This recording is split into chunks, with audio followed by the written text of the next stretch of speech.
Welcome to Interviews with Innocence, a podcast about spirituality, consciousness, and exploring the wisdom our children bring into this world. I believe that our very young children are our greatest teachers. After all, they're the masters of living in the present moment, bubbling in unconditional love, enjoying the messiness of life, and curious about the universe in all its dimensions. The pure essence that young children exhibit lives within all of us. My hope is that these interviews will help us discover, embrace, and connect with the sacred core of childhood that resides within each of our hearts. I am your host, Marla Hughes.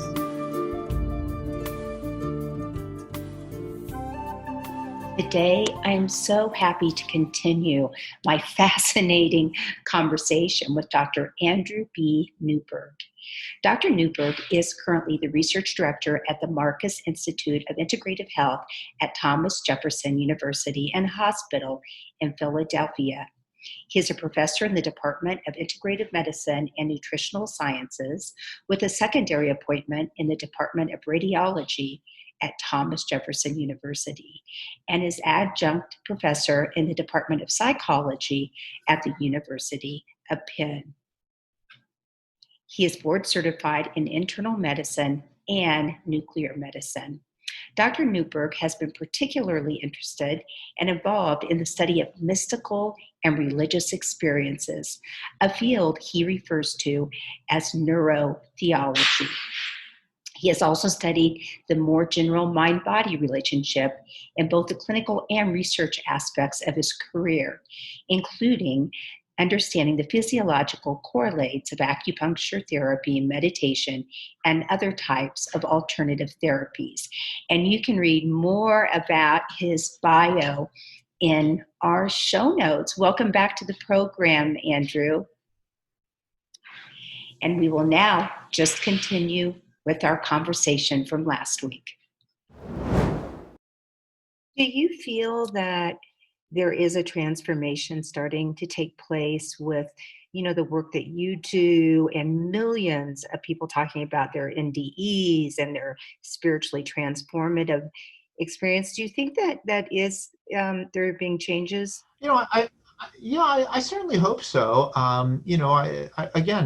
Science is fantastic, and what we've been able to achieve technologically is terrific. And obviously, we have hopefully many years and many things to come as far as science goes. But there are certain aspects of humanity in terms of morals, in terms of societal approaches, what's right and wrong, and how we treat each other, and how we think about a connection to the world. And and science, is always traditionally has always said that science is really good at the how questions, but isn't always good with the why questions.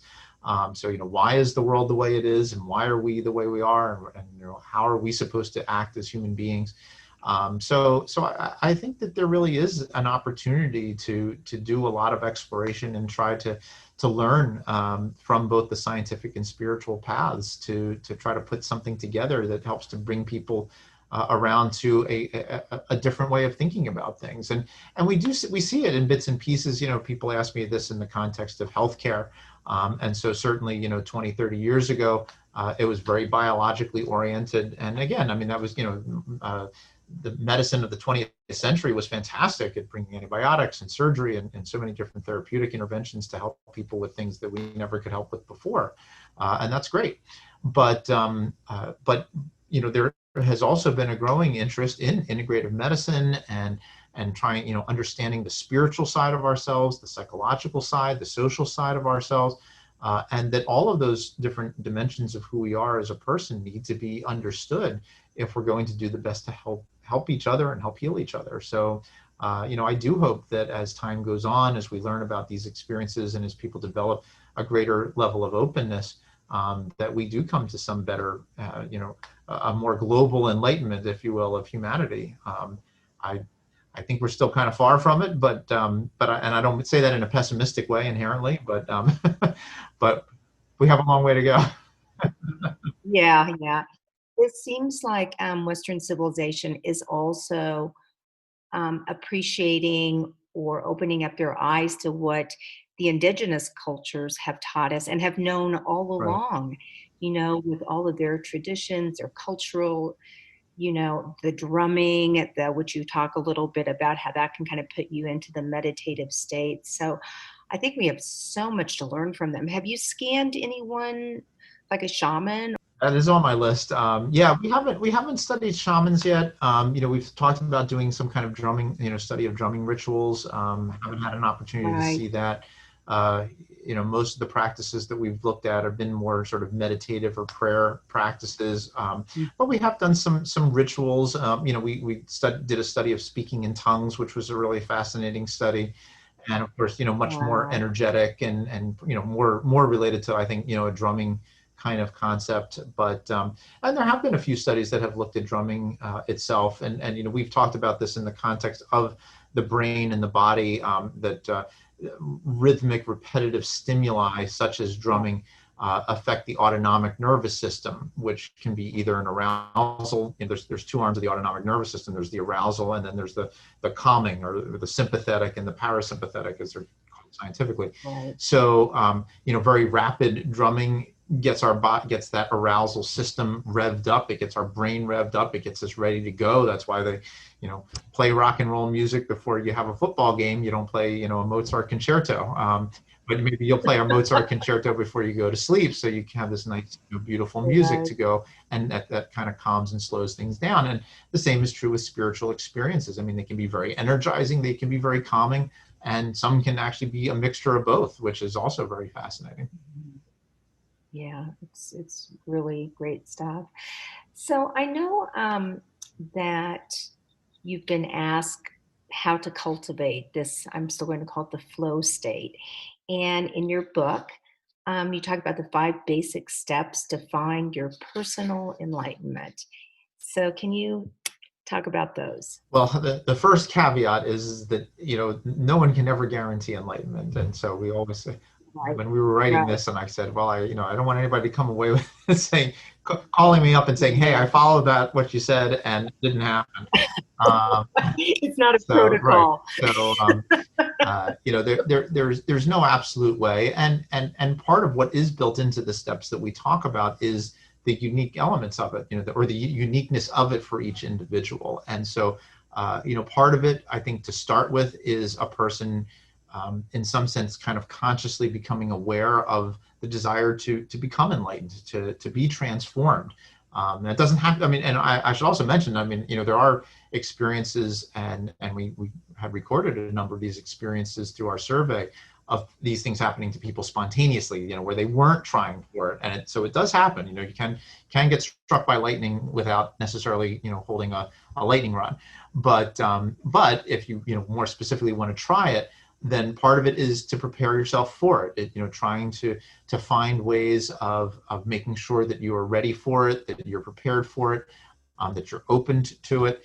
And so that's part of it. It's just, trying to bring yourself to that level of awareness, and to be able to sort of help yourself to be able to make yourself prepared for that experience. Now, one of the key elements which is where the individualization of it occurs for any given individual, is to find the rituals, the practices we've just been talking about, that work best for you. And so, if you are a particularly religious individual, it may be through religious practices that are part of your tradition.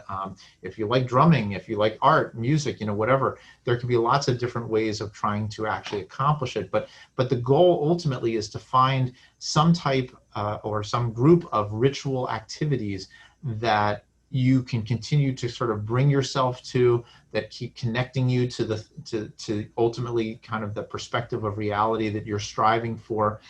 And then finally, the one of the key pieces, and we've talked about this a little bit as well, is this sense of letting go, the sense of allowing it to happen. And in fact, what's that? Your Hindu teacher. Yeah, exactly. Right, exactly. I was about to say that, I mean, that was part of what led into that experience that I had of this infinite doubt, which was I kept striving to find the answer. And I reflected on, as you mentioned, what my Hindu teacher said, that sometimes you have to go after it and sometimes you have to let it come to you. And I said, all right, well, you know what? I've been trying to go after it now for a long time. Let me just wait and see what happens. And then that was when this next experience occurred. And so part of it, whether you're striving to connect with God, whether you're striving to connect with the universe, with the world, whatever it is, that there, as you strive, there is this, this letting go as well. And it may not be all one way and then all the other, it could be back and forth, but that ultimately through that letting go, through that surrendering process, we feel that that's part and parcel of where that kind of experience ultimately, eventually comes from. And whether or not it will happen or not, we never know for sure. And then the final part is the reflective part after the transformative experience. Exactly. That, how do you bring that into your life? And because enlightenment is an interesting term, because you might have a moment of enlightenment, which is that experience, that aha moment. Yeah. And then you have enlightenment, which is the persistent state that arises from that kind of experience. And so for the people who have had that experience, they often describe a great deal of transformations that occur. It changes the way they think about, their meaning and purpose in life, their sense of death, their sense of relationships, their sense of their job, health, and all, virtually everything. And in our book, How Enlightenment Changes Your Brain, we talk about our survey and we ask people questions about these changes. Right. And really remarkable. I mean, 95% of people talk about them in a positive way as changing their spirituality, their religion, their sense of, meaning and purpose and so forth. So, and very few people really talk about it as a negative experience. Now that in and of itself is an interesting thing. And yes. Something that neurotheology, I hope will be, and this will be a real area of future research for neurotheology, which is the negative side of religion and spirituality, the negative side of these experiences, because there are times where it goes wrong. And obviously there are cults where, people will kill themselves in the end or something like that. There are terrorists who are willing to, strap a bomb around their chest and kill people who don't agree with the way they think. So these are ways in which religion has gone badly, so to speak, or certainly destructively, both for the individual as well as for the larger society. So, hopefully one of the things that neurotheology can help us understand is what happens when religion takes us in a positive direction and when spiritual pursuits take us in a negative direction. Try to understand why somebody goes in that negative direction, and then ultimately help them to be able to be redirected towards something that becomes more positive. Because, it is fascinating. Obviously there's people who go to, terrorist websites and say, that sounds good. That sounds like a great plan. Let's go kill people. It's not a lot, but, it's a fascinating question. Is it a mental disorder? Is it, some other characteristics that go on? How do rituals play into it? So there's a lot of different questions that we have to think about, with the ultimate goal of, like I said, hopefully trying to direct people into the more positive ways of being, both for themselves as well as for society. Right. Do you, and I think to follow up with the first part of that conversation is you talk to the near-death experiencers, and as profound as the experiences are, it's what happens after. It totally changes their lives for the good of everyone I've talked. Well, other than integrating back into this reality. So there are definitely ups and downs. I noticed that I don't think you use them synonymously, but religion and spirituality, because so many people now, including myself, I'll say, well, I'm not really religious, but I'm spiritual, because I think of religious as being the dogma and the lessons and the rules and the beliefs and all of that sort of thing. So you kind of use it together sometimes. Right. Do you separate them in your own mind? Yeah. So I wrote a book a number of years ago called The Principles of Neurotheology, and the first principle is about definitions. And religion and spirituality are obviously at the top of the list in terms of trying to figure out how we define them. In fact, one of the exercises I love to do with a group of people who I might be giving a talk to is to go up, on a board and write religiosity or religiousness, spirituality, and then ask them. And I have never gotten two of the same answers or the same list. And so often, as you mentioned, I mean, you might have somebody say, well, religion really is the dogma, it's the rules that you have to do stuff by. But somebody say, well, yeah, but I do yoga and it's very spiritual, but there's rules. I mean, I have to do certain things in certain ways in order to accomplish that. And then somebody say, well, spirituality is really more the experience, and religion is more sort of like the codification of what you need to do. And somebody else will say, yeah, but I feel experiences when I'm religious.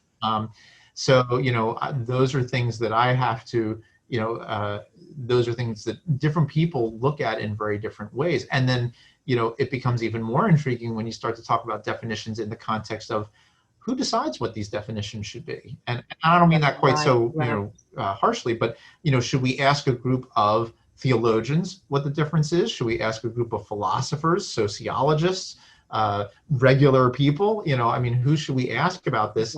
And so, and then of course, again, applying this to not just religion and spirituality, but to the words such as God, soul, spirit, consciousness, mind. So all of those really are very interesting and very challenging for us to figure out. My guess is that whatever definitions we come about today, they will change and adapt over time.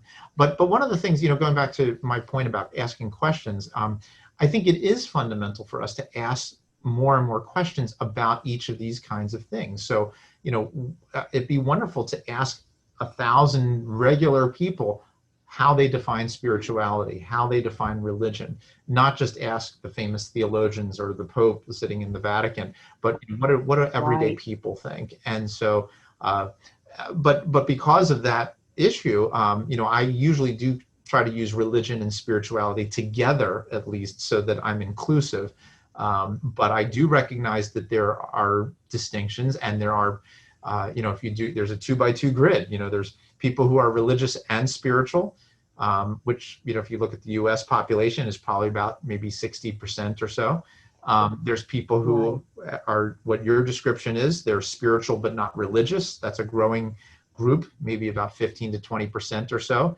There are atheists who are neither spiritual nor religious.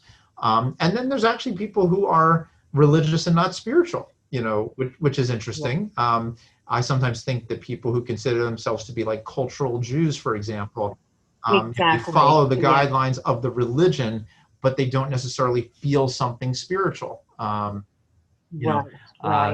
again, sometimes it also has to do with how you define spirituality, because I know that a lot of times people define spirituality as being more sort of the occult or of supernatural stuff, without necessarily meaning that it has to do with God. So there are a lot of different fascinating issues that come up. The definitions, how we come to those definitions and what we decide to use for our definitions is of fundamental importance to neurotheology in general, and of course the larger discussion about religion and spirituality as well. Right. Well, we have to wrap it up, but I have 3 more quick questions. The first one is, if it's not too personal, could you share with us an experience that you've had that was spiritually transformative for you? Well, I think the one that really kind of did it for me was the infinite doubt experience, and that even though I had that when I was in my 20s.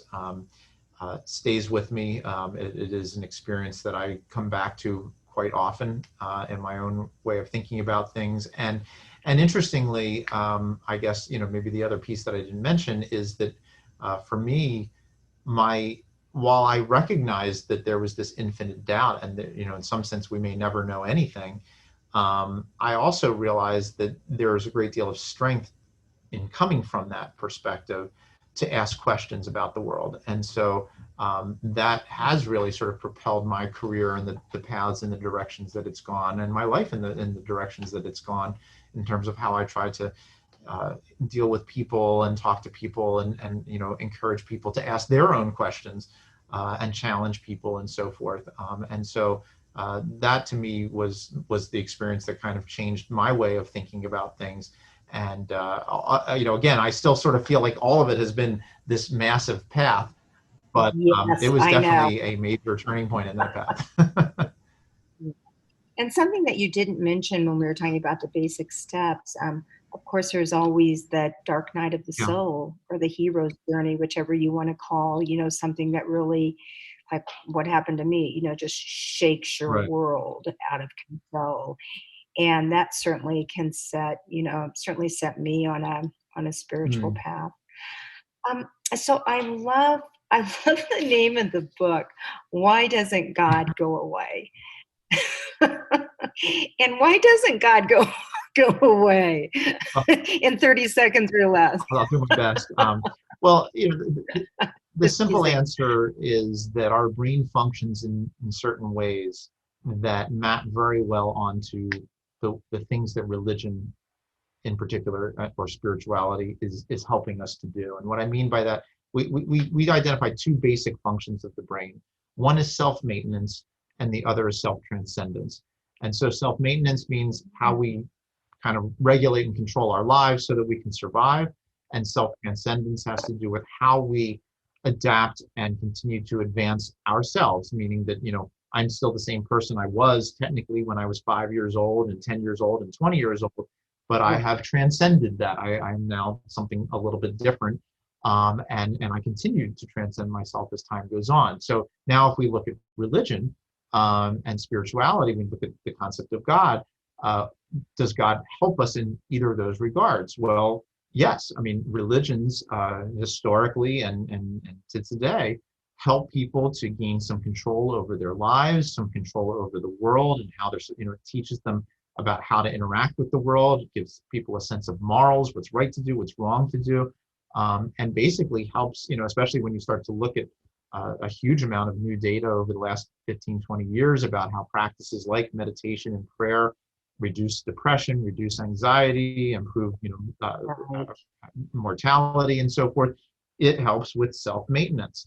And then, of course, religions also help with self-transcendence, both in a kind of stage of life mode.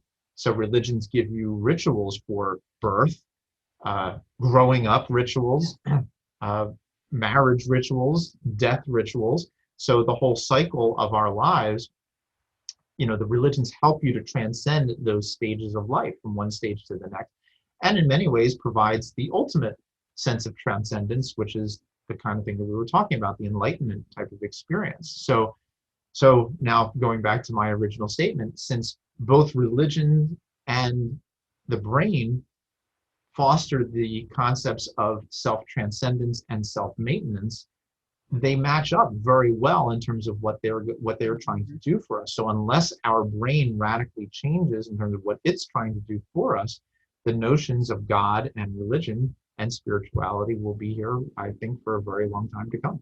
Do you feel that when someone passes, they go to a higher dimension? I don't know. It's obviously a question for the ages. Yeah, We yeah, go somewhere because whatever configuration we are no longer. We become sort of reconnected to the universe. I remember there was an author whose name I forget, but he asked the question not so much is there life after death, but is there consciousness after death? Because we yes, all become something else. That we know. right, The question is, do I yeah, remember myself as Andrew Newberg in that next configuration? And that I don't know. right. You get a lot of answers with Well, right. mediums I with mean, that. Yeah. I certainly hope so. Yes, Um, yes, yes, yes. I don't know. But I think, part of what I've kind of gathered through all of my research is that, again, I mean, we certainly evolve and become something else. We do reconnect to the world in different kinds of ways, and how much the specifics of who we are is maintained. I don't know exactly, but I guess I've often kind of come to the idea that we are sort of intimately intertwined with, each of us is intimately intertwined with the universe. And so, even if our current configuration does go away, the impact that we have made on the universe never goes away. And so, Right, so we're right. always here in one form or another, but I'm not sure whether it's exactly the way everyone thinks it happens. Right, right, of course, of course. So my last question is, we've talked about an hour and we haven't, the word love hasn't come up. So where does love fit into all of Well, this? love is also an important term to define. And what does that mean exactly? One of the things I was intrigued by in looking at the people's descriptions of spiritual experiences and experiencing God, for example. I mean, some people said, I felt God. Some people said, I felt an energy. Some people said, I felt a force. Right, And of course, some people said, I felt love. And so one of the big questions, of course, is, did everyone feel the same thing? And then they just defined it differently? Or if you feel love, do you actually feel something different than if you feel God, or you feel a force or something like that? So, certainly the concepts of love and compassion are very fundamental to a lot of these experiences. Love often has a lot to do with the connection that we make with somebody or something else. And so that when people have these intense spiritual experiences, certainly one of the fundamental characteristics is a sense of unity. We talk about that in our book. yes, And that sense of unity often is regarded as love, although love also has the emotional characteristic along with it. But it is that sense of connection and that profound sense of peace and happiness and joy that can come with that connection. So, I think love is a very fundamentally important emotion, obviously, that we have to consider and understand and see where it comes into play in the context of spirituality. Is when we say we feel spiritual, is that love? Is that love? And yes, what are the yes. elements of it? Is it love? Is it awe? Is it connection? Is it all of them? So that's a very very important issue How for you us to define think it. about, and we need to learn. Again, it's asking the questions. What does everybody think about it, and how do they differentiate Right, it? And of right. course, I mean, there have been some interesting brain scan studies. We haven't done them, but where clearly there's a distinction between sort of the acute form of love, the sort of the Right. being in love that you get when you first meet somebody, and that sort of that honeymoon phase type of thing, and then the more consolidated version of love when you've been married for 20 years or whatever. There are differences to that, and so love. And I think I heard your dog bark, and so there's the love you have. I don't know. I have dogs, so there's the love you have for your dog, and how is that the same or different Right, than the love you feel for your child or something like that? And then of right. course, what do other animals feel? I think my dog is pretty much in love with me, and Oh, absolutely. I have an animal communicator coming on next week, or I'm interviewing her, and her stories are just so beautiful. Well, is there anything you'd like to say that I didn't ask? well, I mean, there's an infinite number to go over. A lot to say. But, I do have to bring up your analogy of popcorn, explaining how everybody can come and become enlightened. And it's just some of us pop and some of us don't. I happen to be a big popcorn sounds good. fan, so Well, I hope we all get to that popping phase at some point. yes, yes, me too. Well, thank you so much. This has been you. You're very easy to talk to. It's been really Thank you. fun. So, if people want to find you, I know it's not that hard, but could you share with the audience? So I'm not as electronically gifted as I should be, Yes, but I do have a website, and that's usually the easiest way for people to get a hold of me. Andrew Newberg, NEWBERG.com, and they can find out about the books as well as the new ones, and the research articles yes, and the future work that we do. And there is ways of connecting with me as well. So that's the best. That's the best approach for now. great. Yeah, I can't wait to read your new book about the Judaism and mystics and the rabbi's brain, mystics, moderns, and the science of Jewish. I can't wait to read. My husband's Jewish. I can't wait to read So that one. Well, and I mean, that's the next phase of a lot of one of the next directions that we'll be going in, which is looking at all the individual traditions. I started with Judaism because that's my Right. background, but Yes, we can yes. do a very similar treatment with Catholicism and various Christian denominations in Islam and Buddhism, Hindu, and shamanism. Yeah, absolutely. I mean, all the all the earth-based religions. I mean, it just keeps going on and on. So a lot of great stuff to come. Well, I can't wait to see what comes out of your next phase of research. I'm curious myself. Just thank you so much. I bet you are. It's been a pleasure. So have a great rest of the day. Care. You too. Bye-bye.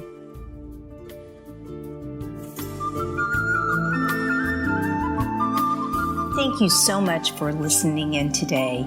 If you want to learn more about the show, you can find us at interviewswithinnocence.com and on Facebook or Instagram at Interviews with Innocence. Please write me a message, tell me what you liked, and let me know what else you would like to hear. I would love to hear from you. And if you liked what you heard, please leave us an iTunes rating and review. It helps other listeners find the show. Thank you.